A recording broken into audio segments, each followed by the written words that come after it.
अस्सलाम वालेकुम students, welcome to our channel. उम्मीद है आप लोग खैरियत से होंगे।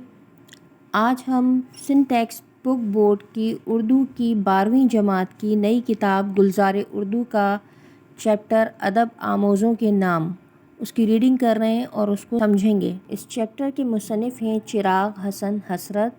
ये चैप्टर अदब आमोज़ों के नाम उनकी किताब हुर्फ़ व हिकायत से माखूज़ है। तारुफ़ शायर 26 जून 1904 में म्यांमार ज़िला पूंछ कश्मीर में पैदा हुए। मौलाना चिराग हसन हसरत का शुमार उर्दू के सफ़े अव्वल के तंज़ निगारों में होता है। वो सिंदबाद जहाज़ी और कोलंबस के नामों से कॉलम लिखा करते थे। हसरत ने एक हफ्त रोज़ा रिसाला शिराज़ा भी जारी किया, फिर रेडियो में मुलाजिम हो गए। दूसरी जंग अजीम में फ़ौजी अखबार से वाबस्ता हो जाते हैं और मेजर के ओहदे तक जा पहुँचे। पाकिस्तान के बाद अमरोज़ की इदारत संभाल ली, फिर रेडियो पाकिस्तान में कौमी प्रोग्राम के डायरेक्टर हो गए। मुतअद्दिद अखबारात से वाबस्ता रहे, जिनमें आफ़ताब, ज़मींदार, शहबाज, एहसान अमरोज़ और नवाए वक्त के नाम सरे फहरिस्त थे। हसरत 26 जून 1955 को लाहौर में इंतकाल कर गए और मियानी साहब कब्रिस्तान में सुपुर्द खाक हुए। सादी ने गुलिस्तान में लिखा है, लुकमान रा पुरसैयदंद अदब अज़ का आमोख्ता गुफ्त अज़ बेअदबा।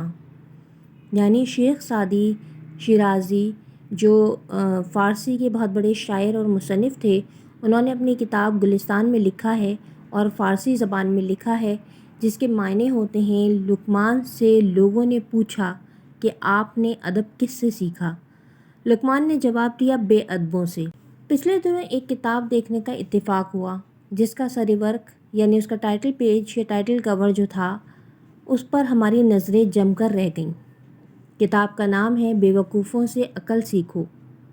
किताब के नाम से नज़र फिसल कर मुसन्निफ़ के नाम पर पहुंचती है तो ऐसा मालूम होता है कि हमें अपने सवालों का जवाब मिल गया। लुकमान ने ये तो कह दिया कि मैंने अदब बेअदबों से सीखा है, लेकिन अपने अदब आमोज़ों यानी अपने अदब सिखाने वालों के नाम नहीं बताए। इस किताब में ये खामी नहीं है कि अकल सिखाने वाले का नाम भी बता दिया गया है।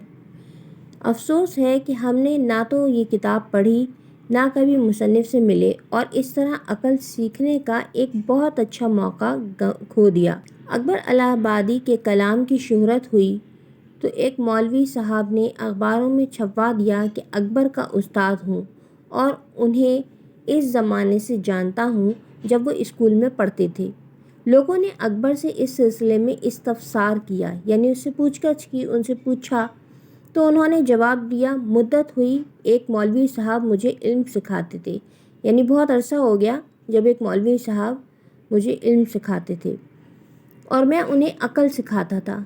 ना मुझे इल्म आया ना उन्हें अकल, यानी हम दोनों को अपनी कोशिशों में सख्त नाकामी हुई। इल्म और अकल ऐसी चीज़ें नहीं जिनका मोल तोल ना किया जा सके। मोल तोल के मायने हैं कीमत का तयन या सौदा। लोगों ने अकल और इल्म दोनों का वज़न भी मालूम कर लिया है, बल्कि इल्म और अकल का तनासब भी बता दिया है। तनासब कहते हैं रेशो को या उनके आपस में ताल्लुक़ को, बाहमी ताल्लुक़ को। मसलन फ़ारसी की मशहूर ज़रबुल मिसल है, यानी मिसाल है ये फ़ारसी ज़बान की कि यक मन इल्म रादा मन अकल बाइद, यानी 1 मन इल्म के लिए 10 मन अकल चाहिए। होता है कि इल्म और अकल दोनों ऐसी चीज़ें हैं जो मनों के हिसाब से तुल कर बिकती हैं, और ये जो हम लोग कहते हैं कि अकल बड़ी कि भैंस, तो इससे भी यही मालूम होता है कि अकल भैंस से बड़ी है। अकल का वज़न मालूम हो गया, जिसामत की तायुन हो गई, तो बाकी क्या रह गया। तायुन यानी उसका मुकर्रर कर लिया। ताल्लुकात आमा यानी सोशल लोग जो हैं, जो समाज है, उसका महकमा नेक नामी के मोल तोल में मसरूफ़ है। अगर इसके बजाय अकल व इल्म की एक आध खेप मंगवा ली जाती और 1 मन इल्म और 10 मन अकल के हिसाब से तकसीम कर दी जाती, यानी आपस सब में बांट दी जाती, तो हमारी बहुत सी मुश्किलें हल हो जाती। नेक नामी अच्छी चीज़ है, लेकिन इन दोनों नेक नामी से ज़्यादा अकल व इल्म की ज़रूरत है। किसी गांव से एक शख्स बिस्तर ख़रीदने लाहौर आया। इत्तिफाक से दुकानदार शायर था और मौलाना सीमाब अकबर आबादी से मुद्दतों इस्लाह लेता रहा था। मुद्दतों यानी सालों या बहुत अरसे तक, इस्लाह यानी अपनी शायरी सीखता रहा उनसे। इसने 2-4 बिस्तर बंद दिखाकर कहा, चौधरी साहब मुलाहिज़ा फरमाइए इस बिस्तर बंद में कितनी शेरियत है, यानी उसमें कितनी शेरी खूबियाँ हैं या खुसूसियात हैं। चौधरी साहब ने फरमाया, हमें सेरियत नहीं मजबूती चाहिए, यानी वो अपने अंदाज में मजबूती को मजबूती कह रहे थे और शेरियत को सीरियत कह रहे थे। ताल्लुकात आमा का महकमा यूं ही सीरियत के फेर में यानी उसके चक्कर में पड़ा हुआ है। हालांकि सीरियत की ज़रूरत है न नेक नामी की, बल्कि इसे सिर्फ मजबूती चाहिए, यानी मजबूती चाहिए। उम्मीद है आपको चैप्टर समझ आ गया होगा। अगर आपको हमारी वीडियोस पसंद आ रही हैं तो प्लीज़ सब्सक्राइब कीजिए, लाइक, कमेंट और शेयर करना ना भूलिए। बहुत शुक्रिया।